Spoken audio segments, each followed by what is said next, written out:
Ferry Irawan beri perlawanan ke Vena Melinda, gandeng Hotma Sitompul rivalnya Hotman Paris.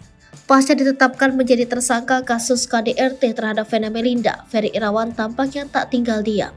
Dikabarkan Ferry Irawan menggandeng Hotma Sitompul sebagai kuasa hukumnya untuk pendampingan kasus yang dihadapinya. Sudah menjadi rahasia umum bahwa Hotma Sitompul merupakan rivalnya Hotman Paris.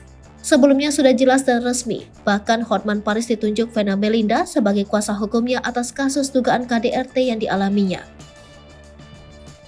Ferry Irawan menjadikan Hotma Sitompul menjadi kuasa hukumnya. Hal ini diketahui saat Ferry Irawan dihubungi dan dirinya enggan berbicara panjang lebar, namun belum diketahui secara pasti dan resmi soal Hotma Sitompul sebagai kuasa hukumnya Ferry Irawan.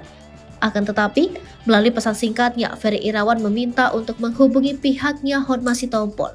Ferry pun hanya memohon dia soal kondisinya saat ini, dikarenakan kondisi Ferry Irawan sempat dikabarkan sakit lantaran kasus yang dihadapinya. Diberitakan sebelumnya, penyidik Polda Jawa Timur menetapkan Ferry Irawan sebagai tersangka atas kasus dugaan KDRT terhadap Vena Melinda.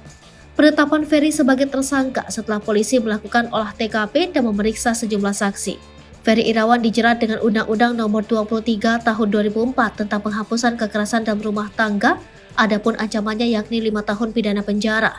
Sebelumnya, Vena Melinda melaporkan suaminya Ferry Irawan atas kasus KDRT ke Polres Kediri Kota. Peristiwa KDRT terjadi Minggu 8 Januari di sebuah hotel Jalan Doho, Kota Kediri.